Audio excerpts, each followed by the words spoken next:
नमस्कार, आप देख रहे हैं हल्ला बोल। आपके साथ मैं हूं अंजना ओम कश्यप। जम्मू कश्मीर में 370 हटने के बाद पहली बार चुनाव हुआ। 20 जिलों के लिए विकास परिषद के वोट डाले गए। डीडीसी चुनाव के नतीजे आ रहे हैं। 280 में से 237 सीटों के रुझान आ चुके हैं, जिसमें 96 सीटों पर गुपकार की बढ़त है और 56 सीटों पर भारतीय जनता पार्टी ने अपना दम दिखाया है। कांग्रेस 23 सीटों पर आगे है। 55 सीटों पर निर्दलीयों ने बढ़त बढ़ाई है और कुल मिलाकर तस्वीर ये है कि गुपकार अलायंस 7 क्षेत्रीय पार्टियों का गठबंधन, जिसमें नेशनल कॉन्फ्रेंस पीडीपी शामिल थे, वो सबसे बड़े गठबंधन के तौर पर उभरा है। तो वहीं भारतीय जनता पार्टी 56 सीटों के साथ दूसरे नंबर पर है। निर्दलीय 64 सीट हासिल करने में कामयाब हुए हैं। वहीं कांग्रेस 23 सीटों पर, जैसा कि आप देख रहे हैं, बढ़त बनाए हुए हैं। कश्मीर घाटी में बीजेपी के 3 उम्मीदवार जीते हैं। बीजेपी इसी पर गदगद है, क्योंकि जिस कश्मीर घाटी में खाता नहीं खुलता था, वहां पर डीडीसी जिला विकास परिषद चुनाव में 3 सीटों के साथ, जिसमें खास तौर पर श्रीनगर का बरहामा सीट, जहां पर एजाज हुसैन की जीत हुई है, उसे बीजेपी बड़ी जीत बता रही है। इस बीच आपको दिखाते हैं अपनी ये रिपोर्ट, जिससे आप समझ पाएंगे कि आज दिन भर जैसे जैसे रुझान आते रहे, किस तरह के सभी ने प्रतिक्रिया दी है। ये रिपोर्ट।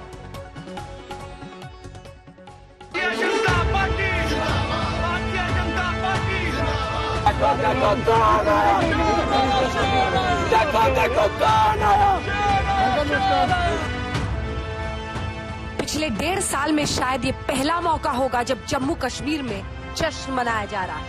ये जश्न इस बात का सबूत और संकेत है कि आतंकवाद की घाव झेल रहे सूबे के लोगों का भरोसा सिर्फ जमहूरियत पर जिंदा है।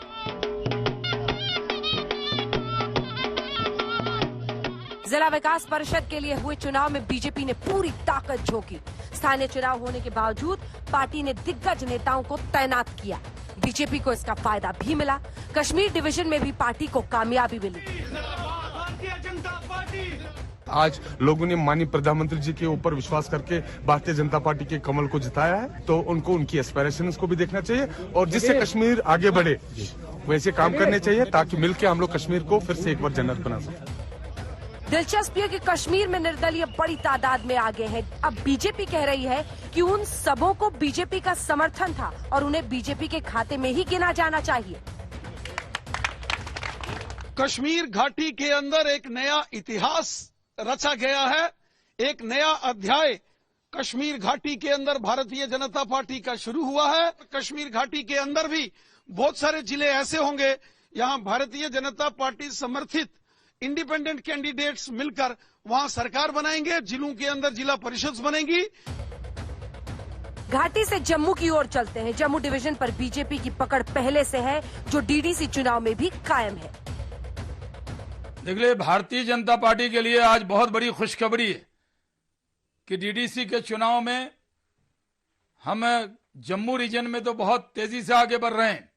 कश्मीर वैली में भी हमने बहुत अच्छा मुकाबला किया हुआ है और जैसा भारतीय जनता पार्टी कहती थी, कश्मीर वैली में भी पहला कमल खिल गया है। डीडीसी चुनाव में एक तरफ थी बीजेपी, तो दूसरी ओर जम्मू कश्मीर की 7 पार्टियों का गुपकार गठबंधन। विरोधियों ने मिलकर ताकत लगाई, जिसका फायदा भी दिखा। ताजा रुझानों के मुताबिक कश्मीर में गुपकार गठबंधन काफी आगे है और जम्मू में भी बढ़िया प्रदर्शन है। आपको याद होगा कि चुनाव से पहले गुपकार गठबंधन पर बीजेपी जोरदार हमले किया करती थी, गैंग बताया गया था। ये जो अलायंस बना है, ये अलायंस जो है वो केवल अपने को बचाने के लिए है, इलेक्शन के लिए नहीं है, क्योंकि उनको मालूम है कि इन्होंने बड़े गुनाह किए हैं। ये गुनाहों के सब देवता और लोग हैं, तो इन गुनाहों के देवताओं को कहाँ जाना होगा इसके बाद, ये उनको भी मालूम है। लेकिन बीजेपी के तमाम हमलों के बावजूद डीडीसी चुनाव के नतीजे इस बात की ओर इशारा कर रहे हैं कि जम्मू कश्मीर की पार्टियों का जनाधार कायम है। उधर कांग्रेस ने गुपकार गठबंधन से बाहर अकेले चुनाव लड़ा था। श्रीनगर से अशरफ बानी के साथ आज तक ब्यूरो। आइए चर्चा की शुरुआत करते हैं। सुधांशु त्रिवेदी, प्रवक्ता और सांसद भारतीय जनता पार्टी के, हमारे साथ जुड़ गए हैं। नजमू साकिब साहब, जो कि प्रवक्ता पीडीपी के हैं। फारूक रेंजू शाह साहब, पूर्व नौकरशाह, हमारे साथ जुड़ेंगे। माजिद हायदरी, कश्मीरी एक्टिविस्ट के तौर पर जुड़ेंगे। इरफान हाफिज लोन, कश्मीरी एक्टिविस्ट के तौर पर हमारे साथ जुड़ेंगे। सुधांशु त्रिवेदी जी, 96 के साथ ये साबित हो गया है कि गुपकार अब भी जम्मू कश्मीर में असरदार, खास तौर पर घाटी में? सुधांशु जी। अंजना जी, इन चुनावों से बहुत कुछ साबित हुआ है। ये यूनियन टेरिटरी बनने के बाद कश्मीर में पहला चुनाव। जो लोग ये कहते थे कि धारा 370 हटने के बाद वो कश्मीर के वर्तमान स्वरूप को मान्यता नहीं देंगे, जो लोग ये कहते थे प्री 1953 यानी 1953 से पहले का अवस्था बहाल होनी चाहिए जिसमें मुख्यमंत्री नहीं सदर रियासत होता था, यानी प्राइम मिनिस्टर के इक्विवेलेंट होता था, उन लोगों ने डिस्ट्रिक्ट काउंसिल के चुनावों में शिरकत की, जनता ने उसमें सहभागिता की। ये इस बात का प्रमाण है कि संवैधानिक दृष्टि से जो परिवर्तन अगस्त सितंबर 2019 में हुए थे, अब चाहे या न चाहे सबने स्वीकार कर लिया है। गुपकार अलायंस ने भी स्वीकार किया है। और फिर मैं कह रहा हूं, जो मुख्यमंत्री से प्रधानमंत्री के पद का ख्वाब देखते थे, आज डिस्ट्रिक्ट काउंसिल में आकर कह रहे हैं हम जीत गए। यानी वो जो एक कहावत होती ना, चले थे चौबे छब्बे बनने, अब रह गए दूबे बनकर। तो ये इसका एक बहुत ही अच्छा सकारात्मक परिणाम है। संख्या जीत किसी की भी हो। और दूसरा इसका जो एक परिणाम है वो ये है, ये युगांतकारी है भारत की राजनीति में, क्योंकि पहली बार भारतीय जनता पार्टी ने कश्मीर घाटी में खाता खोला है। अंजना जी, मुझे याद है 3 out of 140 sir, 3 out of 140। अरे बिल्कुल कोई बात नहीं, मैं आपको बता तो रहा हूं। हमारे यहाँ बचपन में हम लोग ये कांग्रेस वाले नारा देते थे, हम लोग बचपन में सुनते थे, सारे भारत से नाता है, सरकार चलाना आता है। अब सरकार चलाने की तो खैर जनता ने उनको 7-8 साल पहले ही समझा दिया कितना आता था। अब हम कह सकते हैं लद्दाख की काउंसिल से लेके लेह की काउंसिल से तिरुवनंतपुरम की असेंबली, तिरुवनंतपुरम की काउंसिल तक हमारे अच्छी संख्या में लोग थे। और अब हमने कश्मीर घाटी में भी यदि शुरुआत की है तो मैं कह सकता हूं किसी बड़ी यात्रा की शुरुआत एक छोटे कदम से ही होती है। पूरे विश्वास और प्रसन्नता से कह सकता हूं कि सारे भारत से नाता रखने वाली आज भारत की राजनीति में अब एक ही पार्टी रह गई है, भारतीय जनता पार्टी, जो समस्त भौगोलिक, क्षेत्रीय और सामाजिक सीमाओं को लांघ कर सबको साथ में लेकर चलने की स्थिति में मोदी जी के नेतृत्व में आकर खड़ी। नजमू साकिब साहब, हम दिखा रहे हैं कि पहले से लेकर 8वें दौर के मतदान में कितने प्रतिशत वोटिंग हुई थी, वो कुछ ही देर में हमारे साथ जुड़ेंगे। माजिद हैदरी साहब, जवाब इसी में छिपा है। लोगों ने लोकतंत्र में और उसमें हिस्सा लेने में ही समझदारी समझी है और ये जाना है कि हिंदुस्तान के जरिए, चुनावों के जरिए हम विकास का रास्ता खोजेंगे। जी अंजना साहिबा, बिल्कुल सुधांशु त्रिवेदी जी ने बिल्कुल सही कहा। आज लोकतंत्र की जीत हुई है, आज देश के संविधान में विश्वास रखने वालों की जीत हुई है। और हाँ, भाजपा का जो 70 वर्षों की जो मेहनत थी, उसके बाद 3 मोहल्ले में ये कश्मीर में जीते हैं तो पप्पू पास हो गया। मैं तो कहूंगा सुधांशु त्रिवेदी जी, आज तो मैं भी आपके साथ आपको कहूंगा पप्पू पास हो गया, पप्पू पास हो गया। लेकिन आप जम्मू भी आज खो चुके हैं। जैसे आप पंजाब खो रहे हैं, जैसे आप किसान खो रहे हैं, वैसे आज आप जम्मू में डोगरा भाइयों का विश्वास भी खो चुके हैं। और वो 370 हटाने की वजह से नहीं है सुधांशु जी, वो इस वजह से है कि पिछले 2.5 वर्षों से भ्रष्टाचार जो है वो रिकॉर्ड बीट हो गया है जम्मू कश्मीर में, क्योंकि आपने ऐसे ब्यूरोक्रेट लाए हैं जम्मू कश्मीर में जो मोदी सरकार की भी नहीं सुनते हैं। तो आज आपको इंट्रोस्पेक्ट करना होगा कि अगर आपको आज जम्मू के डोगरा भाई ने, हिंदू भाई ने वोट नहीं दिया तो उसने 370 की वजह से नहीं दिया। वो आपसे नाराज है कि ऐसी फेल्ड एडमिनिस्ट्रेशन 2.5 वर्षों से जम्मू कश्मीर में है जैसी 70 वर्षों में नहीं थी, जैसा करप्शन इस वक्त 2.5 वर्षों से है 70 वर्षों में नहीं था। तो अब आपको आज इंट्रोस्पेक्ट करना होगा। आज हम तो खुशी मनाएंगे। और रहा बात, आपने कहा इरफान हफीज लोन साहब कश्मीरी एक्टिविस्ट नहीं है, ये जायंट किलर हैं। इनने अपनी पार्टी के दिग्गज नेता को हराया। ये कश्मीरी अवाम की ताकत है। ये इरफान हफीज लोन कोई एक्टिविस्ट नहीं, ये जायंट किलर है। अल्ताफ बुखारी जैसी ताकत को आज इसने अकेले हराया है, भाजपा को हराया है और दिखाया है कि लोकतंत्र कितना मजबूत है। ठीक है, एक बार सुधांशु जी इसका जवाब दे दें, कुछ ही देर में वो जुड़ेंगे लोन साहब हमारे साथ। आपने अभी एक बात कही ना, पप्पू पास हो गया। जनाब, जिसको आप हमें पप्पू कह रहे हैं ना, जनाब आज तक बताइए कश्मीर के इतिहास में कभी आपने सुना कि पीडीपी नेशनल कॉन्फ्रेंस दोनों एक हो गई? अरे कभी कांग्रेस के खिलाफ एक नहीं हुए, जब कांग्रेस का जलवाए जलाल था श्रीनगर से लेके दिल्ली तक। ये बहुत बड़ा परिवर्तन है कि जम्मू कश्मीर की राजनीति के केंद्र में भारतीय जनता पार्टी आ गई। 10 साल पहले जिस पार्टी का वजूद नहीं माना जाता था जम्मू कश्मीर की राजनीति में, और 5-6 साल पहले कश्मीर घाटी में वजूद नहीं था, आज सब 6 पार्टियां मिलकर क्यों नहीं माना जाता था? इसलिए मैं आपसे कह रहा हूं 12 वर्षों से आप जम्मू कश्मीर में सत्ता चला रहे हैं, 12 वर्षों से। समझ लीजिए कि यह आने वाले वक्त की एक दस्तक है, जिसे कोई सुनकर अगर अनसुना करना चाहेगा तो उसके मुस्तकबिल का अंजाम क्या होगा वो खुद समझ सकते हैं। अब देश की जनता, कश्मीर की जनता, लोकतांत्रिक व्यवस्था और उसके अनुरूप होने वाले विश्वास रखती है, बारे में हमारे साथ में विश्वास रखती है। आपने किसानों एक सेकंड ये बता दें, अब जो रुझान आ रहे हैं उसके मुताबिक 102 सीटों पर अब गुपकार आगे है, वहीं 73 सीटों पर आप देख रहे हैं बीजेपी पहुंचती हुई दिखाई दे रही है। फारूक रेंजू शाह साहब, आपके पास आते हुए, क्या ये बीजेपी का साइड इफेक्ट है कि पीडीपी और एनसी मिल गए, उमर अब्दुल्ला और महबूबा मुफ्ती मिल गई, 7 पार्टियों का गठबंधन किया, गुपकार गैंग ये करते थे, लेकिन 102 सीट, क्या कह रहे हैं आज? देखिए, मैं आपको बताऊं, ये 102 सीट बताएं या आप कुछ भी बताएं, ये आज रकम कर दी खुद ही सारे कश्मीर ने, एक डेमोक्रेसी पर मोहर लगा दी। सारे कश्मीर ने दुनिया को, जो मैं पहले से भी आपको बोलता आया हूं कि ये जो लोग इनको पॉलिटिशियंस बेवकूफ बनाकर पहले खुद को एक तरह रिप्रेजेंट करते थे, फिर करते कुछ और थे, आज democracy was on it is full Bloom.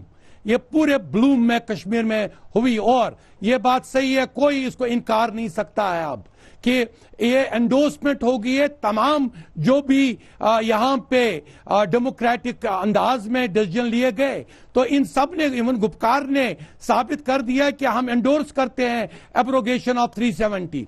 Gupkar ने आज पार्टिसिपेशन के जरिए साबित कर दिया कि 35A की कोई जरूरत नहीं थी। जरूरत थी कि यहां पे मफ टाइप इलेक्शन ना हो, जब मफ में जीतने वालों के मायके छीनी गई और डिक्लेयर किसी और को किया गया।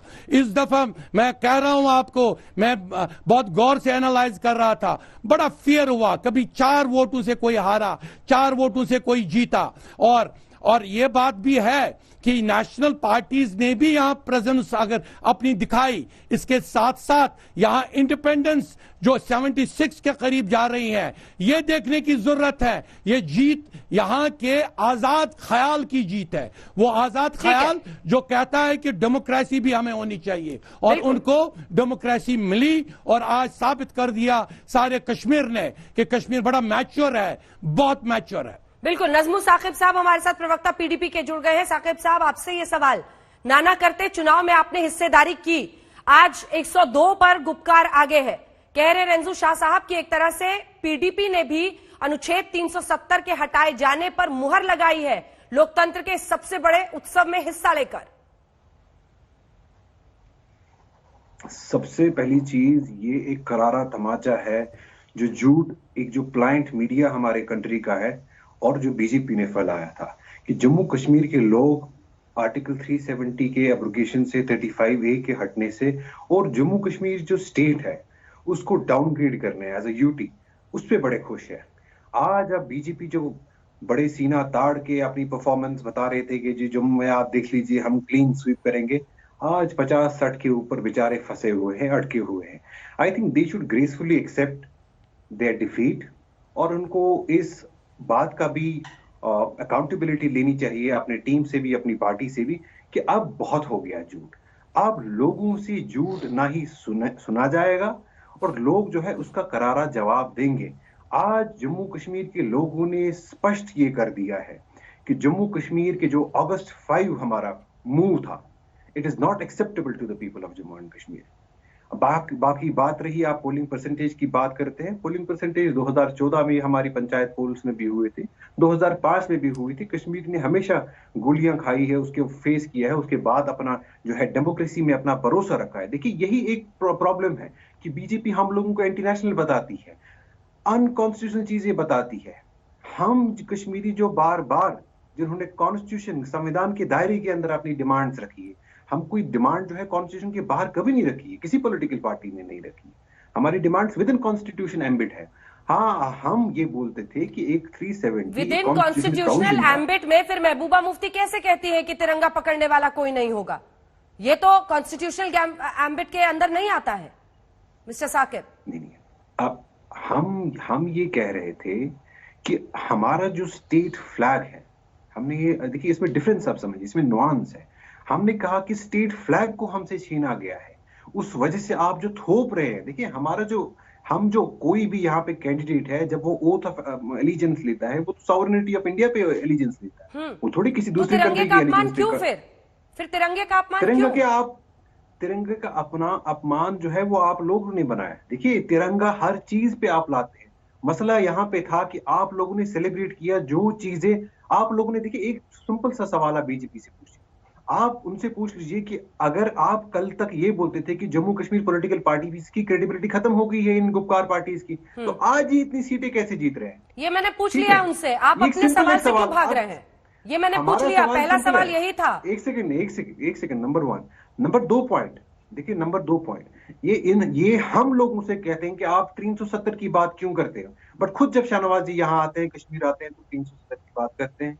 खुद जब सारे इनके मंत्री यहाँ आते हैं तो 370 की बात करते हैं। ये बाहर जाएंगे 370 की बात करते हैं, बट हम लोगों को बोलते हैं कि जी आप जी ये देखो एंटी नेशनल है, ये 370 की बात करते हैं।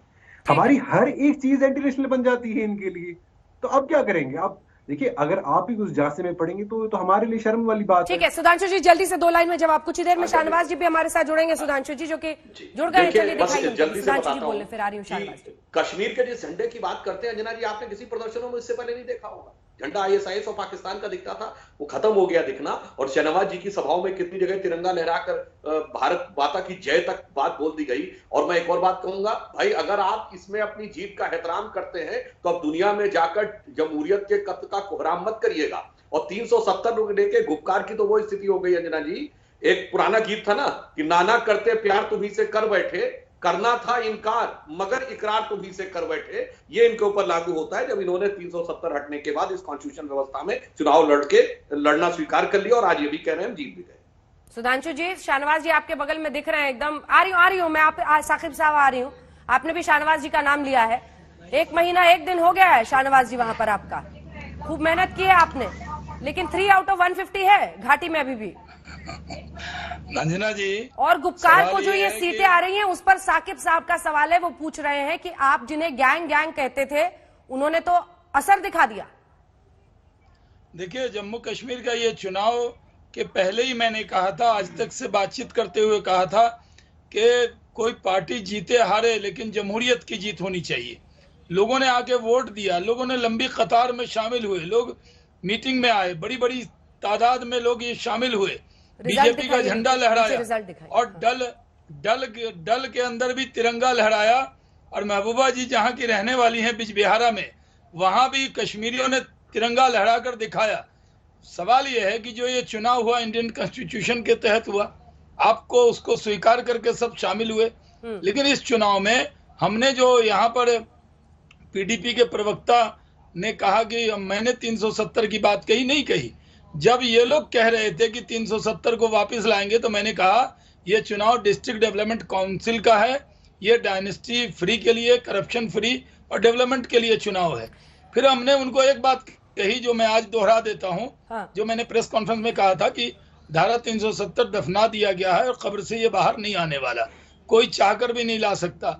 उसके बाद उन्होंने कहा ये सब जुडिस है। भाई आप बोले तो कहें सब जुडिस नहीं है, हम बोले तो आप कहें सब जुडिस है।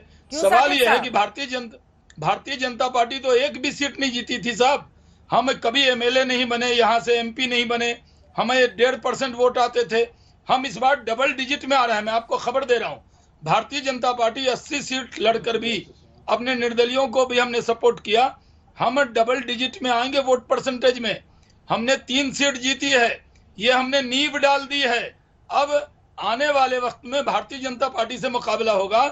आपने तो मान लिया था ना कि हम ताकतवर हैं, तब इकट्ठे हुए, अलग अलग लड़के बीजेपी से देख लेते, क्योंकि आपको कॉन्फिडेंस नहीं था। हम इस चुनाव में एक डेमोक्रेटिक पार्टी है, हम चुनाव लड़े। आपको इस पे क्या एतराज था? आप भी चुनाव लड़े। मैंने तो पहले दिन कल भी कहा था कि जमहूरियत जीतनी चाहिए। आपको डिस्ट्रिक्ट डेवलपमेंट काउंसिल में चाइना को बुला लेंगे। गुपकार ने सर 102 पर आगे हैं। और देखिए, उन्होंने मिलकर जो पार्टियां, जो रीजनल पार्टियां, जो यहीं की पार्टी हैं, जिनका वजूद यहीं पर है, PDP या NC का, जो हुकूमत में रहे हैं, आज सारे इकट्ठे होकर 102 पे हैं।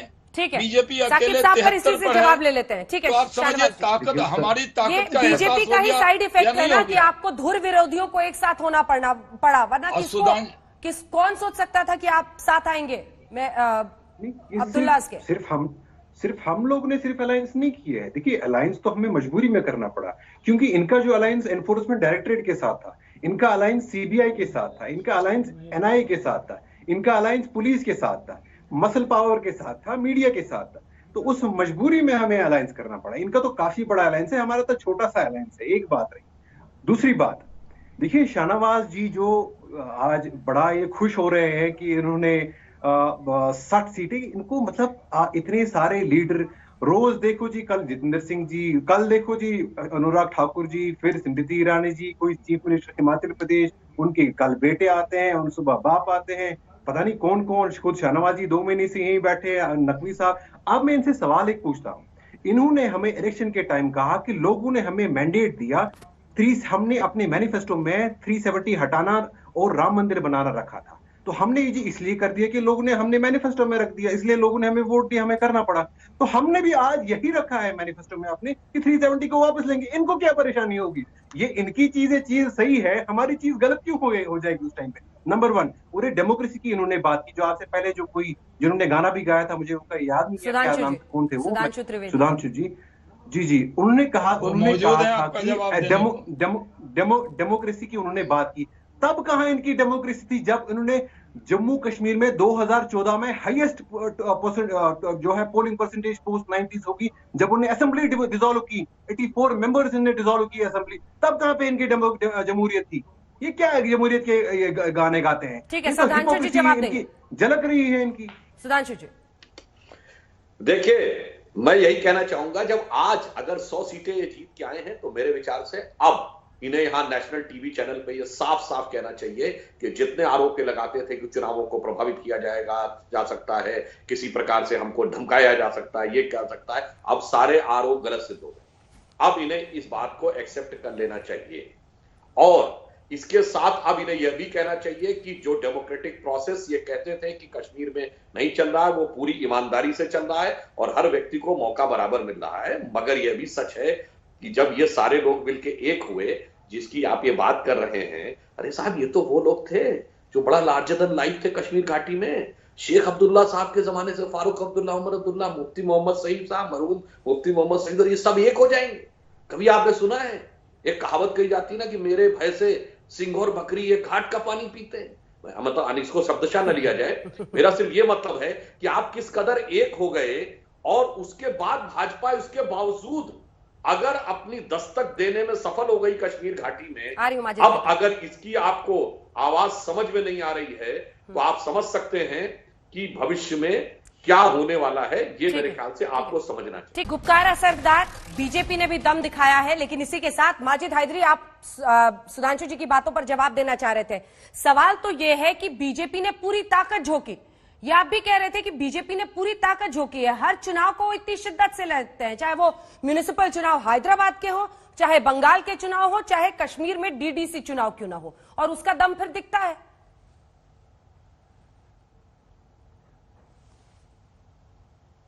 माजिद हैदरी जी, देखिए अंजना साहिबा, सबसे पहले तो एक बात आज इस मंच पे हम सबों को माननी चाहिए और इस चीज को अप्रिशिएट करना चाहिए, उस चीज को सैल्यूट करना चाहिए कि माननीय प्रधानमंत्री जी ने फाइनली इंश्योर कराया कि यहाँ पे जो इलेक्शंस होंगे वो फेयर और ट्रांसपेरेंट होंगे। जो खदशे हमारे जहन में थे, हमारे दिल में थे कि शायद यहाँ पे रिगिंग होगी, वैसा कुछ नहीं हुआ। अगर भाजपा ने हारा भी है तो वो ये सबूत है उस ईमानदारी का कि भाजपा में माननीय प्रधानमंत्री जी ने, अमित शाह जी ने जो जम्मू कश्मीर में इलेक्शन कराए, उसमें एक जरा की भी कोई भी रिगिंग नहीं हुई। ये आज हमें इस मंच पे सबों को मानना चाहिए। लेकिन उसके बाद बात बनती है कि जम्मू कश्मीर अब 370 हम पिछले 16 महीने से सुन रहे हैं, 370 के आगे के लिए सोचा क्या है भाजपा ने? यहाँ इलेक्शंस कब होंगे, यहाँ डोमिसाइल राइट कब मिलेगा? देखिए 370 मिलने वाला नहीं, 35 से मिलने वाला नहीं, लेकिन जब लद्दाख के भाइयों को डोमिसाइल राइट मिलेगा तो जम्मू कश्मीर के लोगों को क्यों नहीं मिलेगा? भाजपा की हार जो जम्मू में डोगरा भाइयों ने भी की है, उसकी ये वजह है कि भाजपा ने लद्दाखी भाइयों को एक स्टेटस दिया, लेकिन जम्मू के डोगरा भाइयों को नहीं दिया, जिनके महाराजा के साथ भारत सरकार ने वादा किया था। तो आज भारत सरकार को, भाजपा को सोचना होगा कि उनकी क्या गलतियां हैं और जम्मू कश्मीर में अमन खुशहाली लाने के लिए क्या बेहतर करना होगा। ठीक है, इसका एक जवाब सुधांशु जी दे दे, फिर मैं साकिब साहब के पास आऊंगी कि फेयर इलेक्शंस मान रहे हैं या नहीं इसको। अच्छा, शाहनवाज जी भी जो देखिए, तो माजिद हैदरी जी ने ये बात को एक्सेप्ट किया, मैं इस बात पर आवाज थोड़ी ब्रेक आ रही है। करता हूं। अब दूसरी बात जो इन्होंने बात कही है, मैं ये बात कहना चाहता हूं, देखिए साहब, जो लद्दाख का क्षेत्र था वो हर दृष्टि से, भौगोलिक दृष्टि से, सामाजिक, सांस्कृतिक, राजनीतिक दृष्टि से जम्मू कश्मीर से बहुत अलग था। उसकी अपनी एक विशेष स्थिति है। लद्दाख की जो कम्युनिटी भी है वो 0.1%, 0.2 या 3% से ज्यादा नहीं है पूरे हिंदुस्तान की पॉपुलेशन में। इसलिए मैं कह रहा हूं लद्दाख का ध्यान रखा है, आश्वस्त रहिए, जम्मू कश्मीर के विकास की हर चीज को हमारी सरकार पूरी तरीके से इंश्योर करेगी। जैसे आपने देखा कि democratic process free and fair हुआ, वैसे ही डेवलपमेंट का प्रोसेस भी पूरी तरह फ्री एंड फेयर होगा। और एक बात मैं याद दिलाना चाहता हूं, अब हम जानते क्या चाहते हैं, कश्मीर में कौन सी स्पिरिट लौटनी चाहिए। जब 48 में कश्मीर की लड़ाई हो रही थी तो ब्रिगेडियर उस्मान ने, जब झारखंड पाकिस्तान जीत गया था अक्टूबर 47 में, तो एक कसम खाई थी कि जब तक दोबारा वापस नहीं ले लेंगे तब तक हम बिस्तर पे नहीं सोएंगे, जमीन पे सोएंगे। और मार्च, फरवरी एंड या मार्च 48 में जब झारखंड दोबारा वापस लिया है तो उनके साथियों ने जाके, सिपाहियों ने जाके बगल के गांव से पलंग लाख कहा था, पहले लेट के अपनी कसम पूरी कर लीजिए। वो जज्बा कश्मीर के हर लोगों में आए कि हमें न सिर्फ विकास को रीइंस्टेट करना है, बल्कि जो कुछ हमारा खो गया है, चाहे विकास में या भूगोल में या इतिहास में, वह सब हमें रिगेन करना है। वही ब्रिगेडियर उस्मान की फीलिंग के साथ। ठीक है, मैं एक बार साकिब साहब से जल्दी से एक रिएक्शन लेना चाहती हूं। देखिए, माजिद हैदरी जो कि सरकार विरोधी हमेशा रहते हैं, उन्होंने भी आज स्वीकारा कि चुनाव फेयर तरीके से हुआ है, काउंटिंग भी। लेकिन 20 घंटे पहले महबूबा मुफ्ती ने ही लिख दिया था कि लगता है बीजेपी मैनिपुलेट करना चाहती है नतीजों को। आज जब ये नतीजे आ रहे हैं और आप सेंचुरी के करीब दिख रहे हैं, तब आपका स्टैंड क्या है, आपकी पार्टी का स्टैंड क्या है साकिब साहब? देखिए, जब इलेक्शन स्टार्ट हो गए तो फर्स्ट जो बीजेपी ने किया, सारे कैंडिडेट्स को उठा के ईडीआई में बंद कर दिया। फिर कैंडिडेट्स को सिक्योरिटी नहीं दी गई। फिर उसके बाद कहीं किसी पोलिंग, जहां पे इलाका था किसी इलाके में, उसका पोलिंग बूथ दूसरे इलाके में रख दिया, दूसरे का तीसरे इलाके में रख दिया। ठीक है, अब ये लोग करते भी क्या, क्योंकि because there was a huge sort of mandate, लोग जो बाहर आए इलेक्शन को। देखो, चोरी उस माहौल में होती है जहां वोट्स कम हो। आज तो इनको सामने तो चोरी, देखिए, अगर इनको चोरी करनी नहीं थी, अगर इनका ये नहीं था, तो हमारे लीडर्स को कल रात को अरेस्ट क्यों किया? अब ये शर्मसार हो गए, शिकस्त खोरदा है, एक्सेप्ट डिफीट, ये डिफीट एक्सेप्ट नहीं कर रहे। अब आप बोलेंगे कि हमने इलेक्शन, आपका क्या उसके साथ देना? वो तो गवर्नेंस का है, ब्यूरोक्रेसी का है, ब्यूरोक्रेसी लेगी, उसका क्रेडिट लेगी, चीफ इलेक्शन कमीशन उसका क्रेडिट लेगा, बीजेपी क्यों क्रेडिट लेगी उसकी? मुझे बताइए। ये देखिए, एक तो ये है कि इनको भी, एक तो बात माजिद हैदरी साहब ने सही कही। साहब भी कांग्रेस पार्टी से जुड़ गए, दिखाइए उनको भी। जी शाहनवाज जी, बात पूरी कीजिए। हाँ जी, माजिद हैदरी साहब ने जब कहा कि फ्री एंड फेयर पोल हुए, सही है। जब जब बीजेपी की सरकार होती है फ्री एंड फेयर पोल होता है। जम्मू कश्मीर में जमहूरियत की हत्यारी तो कांग्रेस है। राजीव गांधी ने फारूक अब्दुल्ला को जिताने के लिए जीते लोगों को हरा दिया था और हारे लोगों को जिता दिया था। कांग्रेस के गुनाह को आज तक ये जम्मू कश्मीर झेल रहा है। कांग्रेस पार्टी में राजीव गांधी की गलती से आज 30 साल तक कभी फ्री एंड फेयर पोल नहीं हुए। आज फ्री एंड फेयर पोल हो गए और उसके बाद भी आप सीटें जीत गए, तब भी इल्जाम लगा रहे हैं। सब कैंडिडेट को सुरक्षा दी गई, सारे पार्टी के कैंडिडेट को एक जगह रखा गया, उसके बाद भी इतना अच्छा काम किया, कहीं कोई हिंसा नहीं हुई, कहीं बहुत अच्छे से वोट हुआ, फिर आप इस तरह का इल्जाम तराशी कर रहे हैं। हम कांग्रेस पार्टी नहीं है जो डेमोक्रेसी की हत्या करेंगे। हम लोग जब भी चुनाव होता है तो इलेक्शन कमीशन पूरे तरह अच्छे से चुनाव करता है। अगर आपकी सीटें कम आती तो यहाँ मातम मनाते, अब रोने लगते कि नहीं जी हमें हरा दिया। अब अगर जीत गए हो तो कम से कम आप स्वागत कीजिए, आप खुशामदीद उनका कीजिए, इलेक्शन कमीशन को बधाई दीजिए, भारत सरकार को बधाई दीजिए। वो यही कह रहे हैं कि इलेक्शन कमीशन को इसका श्रेय जाएगा, बीजेपी को थोड़ी। 23 सीटों पर कांग्रेस आगे है, 96 पर हुक्कार है, 56 पर बीजेपी है, लेकिन 3 सीटें घाटी में मिलना बीजेपी से बहुत बड़ी शुरुआत कह रही है। और शाहनवाज जी के भी आरोप आपने सुन लिए होंगे, क्या जवाब होगा?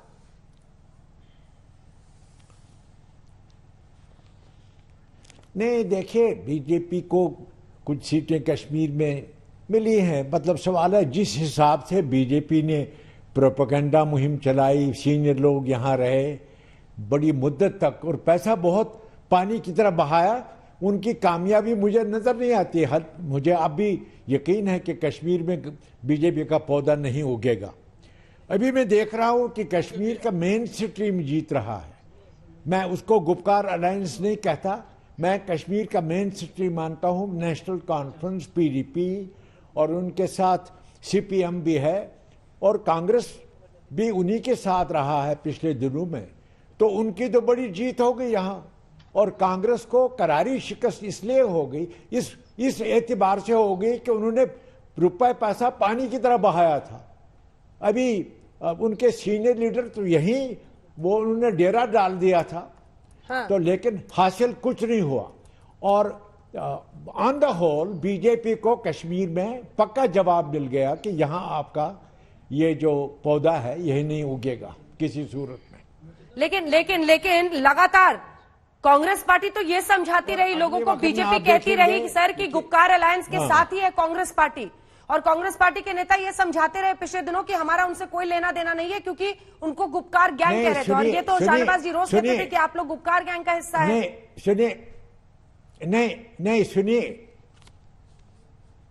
सुनिए, आपको मैं बताऊंगा, मैं कांग्रेस की तरफ से नहीं बोल सकता, मैं कांग्रेस लीडर हूं, लेकिन यहां प्रेसिडेंट है कांग्रेस की तरफ, ऑफिशियल लैंग्वेज, ऑफिशियल बयान वही देगा। लेकिन मुझे पॉलिटिक्स का तजुर्बा है। यहां कश्मीर में मेन स्ट्रीम पॉलिटिक्स ने, सेकुलर पॉलिटिक्स ने जीता है। यहां फिरका परस्त पार्टी को शिकस्त हुई है। कांग्रेस पार्टी ने पानी की तरह पैसा बहाया था, और कुछ लालची लोगों ने पैसा ले लिया कश्मीर में, लेकिन उनके हाथ खाली है ऑन द होल। ये 2-3 सीटें लेने की बड़ी बात नहीं है। ठीक है, जो बीजेपी वाले जीते वो पैसे की वजह से जीते। आप देखेंगे। शाहनवाज जी जवाब देंगे इसका। जी शाहनवाज जी आपको जवाब दे रहे हैं। मार्जिनल जीत है, कोई बड़ी जीत नहीं है। आपने अंजना जी ध्यान से सुना, इन्होंने कहा कांग्रेस पार्टी ने पानी की तरह पैसा बहाया। हमने तो साहब पैसा का उपयोग ही नहीं किया कुछ। हम तो आप देखिए ये सीट है, हम बीजेपी ने आपको ये तोड़ मरोड़ करने, शाहनवाज मैं आपको जानता हूं, पार्लियामेंट से तोड़ मरोड़ के बाद नहीं, ये आप ख्वाब देख रहे हैं, इसको रेवरी कहते हैं अंग्रेजी में। आपको पता नहीं होगा कि दिन में जो ख्वाब देखता है वो शाहनवाज जैसे लोग देखते हैं। स्लिप ऑफ टंग हो गया था, गलती से निकल गया था शायद आपके मुंह से, लेकिन गलती से निकल गया था एक बार की कांग्रेस से पैसा आप कहते हैं। ठीक है, वो गलती से निकल गया। शाहनवाज मिस इंटरप्रेट करता है। जी शाहनवाज जी क्या कहा पता नहीं। देखिए, अगर मुझसे पूछना है, नहीं तो शाहनवाज साहब से पूछिए। देखिए सैफुद्दीन सोज साहब कैबिनेट मंत्री रहे हैं, 1 महीने से यही है, और दूसरे लीडर भी यही रहे। आपने दावत पे तो बुलाया नहीं। 1 महीने से मैं हूँ सोज साहब, आपके साथ पार्लियामेंट में रहा हूँ, तो आपको तो बुलाना चाहिए दावत पे, दिल बड़ा रखना चाहिए।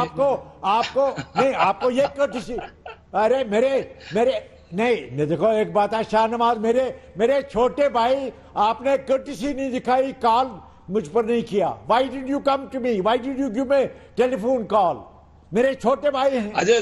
अंदाजा लगाइए क्या करते हैं। मैं कह रहा हूँ, देखिए सोच साहब बहुत सीनियर आदमी है और हमारे साथ पार्लियामेंट में रहे। मैं इनसे कहता हूं कि इनके जबान से जरूर कांग्रेस निकला था, लेकिन चलिए मैं मानता हूं बीजेपी के बारे में कहा, लेकिन मैं यहाँ बीजेपी में घाटी में इलेक्शन इंचार्ज के तौर पर मैं कह सकता हूं कि बहुत कम पैसे में कार्यकर्ताओं ने खुद चुनाव लड़ा है। देखिए, हम गुरेज सीट 3 वोट से हारे हैं, तराल सीट 23 वोट से हारे हैं, नहीं आपने जो हरमैन सीट 32 वोट से हारे हैं, अनंतनाग कुलगाम बहुत कम वोट से हारे हैं। और आप ये देखिए सोच साहब, मैं ये कह रहा हूं कि हमने वोटिंग परसेंटेज बहुत प्राप्त किया है। शाहनवाज भाई, आप लोगों ने बड़ी मेहनत की, पैसा भी बहुत खर्चा, लेकिन एकदम नहीं पैसा खर्च आया। पैसा मुझे इल्म है, मुझे बताया गया है कि पैसा बीजेपी ने कितना पैसा खर्च किया यहाँ। एकदम नहीं, हम तो झांसे में आ गए और थोड़ी सी कामयाबी आपको हो गई। देखिए, हमने सैफुद्दीन सोज साहब, आपने कहा कि आप कश्मीर के पुराने नेता हैं, पैसा खर्च किया उतना नहीं। कांग्रेस अगर गुपकार अलायंस के साथ हाथ मिला लेती, आप कह रहे हैं कि फिरका परस्त ताकतों के खिलाफ ये सेक्युलर पार्टियों की लड़ाई थी, हाथ मिला लेते।